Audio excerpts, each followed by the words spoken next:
Ер нь бол парламент ёсны төлөвшөлт хамгийн гол зүйл бол дэгийн асуудал байдаг.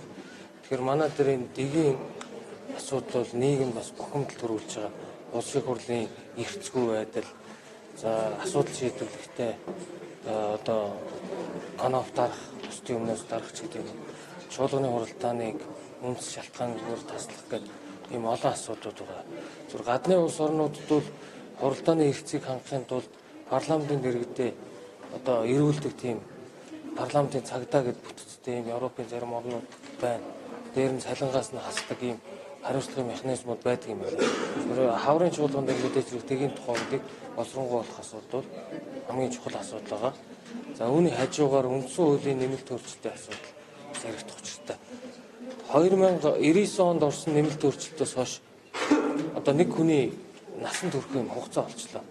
18-9 жил ярьлаа. Дорцсон 7 өөрчлөлт, дортхын 7 гэд янз бүрээр нэрлэж байна.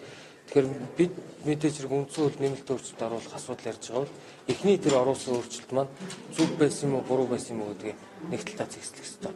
Хоёрдугаар засаглалынхаа энэ асуудлыг парламентын засаглалаар явах гэж байна уу? Ерөнхийлөгчийн засаглалаар явах гэж байна уу гэдгийг нэг талдаа гаргах хэрэгтэй. Ингийн тулд бид нар ард нийтийн санал асуулгын тухай хуулийг амь оруулж сая 500 мянган километр квадрат нутаг дээр амьдарч байгаа 3 сая 200 мянган иргэний хамтран амьдрах гэрээ шүү дээ. Энэ үндсэн хууль. Тийм учраас энэ гэрээнд оролцох талуудаас ард нийтийн санал асуулгын тухай хууль заасны дагуу асууж хэд хэдэн дүрмээ тодорхойлох хэрэгтэй. Одоогийн шиг ийм хайбрид засаглалаараа явах юм уу? Эсвэл ерөнхийлөгчийн засаглал руу шилжих үү? Эсвэл парламентын засаглал руу шилжих үү гэдэг энэ сонголтыг хаврын чуулганаар ард нийтийн санал асуулгын явуулах асуудлаа шийдвэрлэж шийдэх ёстой гэсэн ийм би хувьдаа байр суурьтай байгаа. Энэ чуулганы үр дүнг та юу гэж харж байна? За намрын чуулган өмнөө тавьсан олон зорилго зорилтуудаа шийдвэрлэж өнөөдөр ингээ хаах гэж байна. За мэдээж хэрэг хамгийн их онцлог зүйл бол энэ намрын чуулган бол улс төрийн амьдралын хувьд нэлээд тийм онцлогоотой ийм чуулган байсан. Монгол Ардын нам түүхэндээ анх удаа өөрийн байгуулсан засгийн газраа өөрсдөө огцруулж шинээр засгийн газрыг эмхлэн байгуулахын үйл явц болж өрнөлөө. Одоо 32-33-ын бүлэг гэдэг ойлголт үндсэндээ байхгүй болж байгаа учраас бид нар дахиж тэр ямар үндэс шалтгаанаар огцруулсан, яагаад шинэ засгийн газар байгуулах болсон гэдгийг би энд онцолж ярмаар байна гэж бодож байна.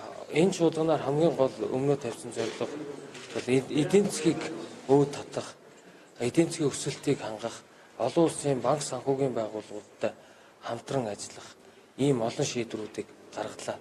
Энэ болгоны одоо үр дүн бас тодорхой хэмжээнд нөлөөлсөн бол эдийн засгийн бодит өсөлт 5.8%. За түүхэндээ анх удаага 2 дахь удаага алтны бодит нөөц 20 тонн давлаа. За валютын нөөц 3.2 тэрбум долларт хүрлээ гэдэг ийм зүйлсүүдийг ярьлаа. Хамгийн сүүлийнх нь эдийн засгт эерэг нөлөө үзүүлэх шийдвэрүүл бас ойрхон өчигдөр одоо мөнгө угаах терроризмтэй тэмцэх тухай хуулийн хэлцэх хэсэг асуудлыг шийдвэрлэлээ. Энэ бол олон улсын санхүүгийн байгууллагуудаас манад 4 гол үндслээр энэ салбар чинь эргэлзээтэй байна гэдэг ийм шаардлагыг тавьдаг. Нэгдүгürt эдийн засгийн ил тод байдлын тухай хууль гаргаж гэмтэргийн улмаас, авилга албан тушаалын улмаас олсон орлого, эд зүйлээ бүгдийг өршөөчлөө. Мөн эрүүгийн хуульд өршөөл үзүүлж цагаан захтнуудынхаа хэргийг өршөөчлөө гэдгээр олон улсын санхүүгийн байгууллагуудаас манад нэгдүгürt шахалт дарамт үзүүлсэн. Үүний улмаас манайхыг хар саарл жагсаалтанд оруулах асуудал яригдсан.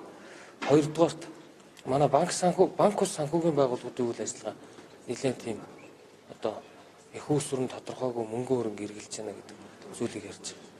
За гуравдугаарт манайхыг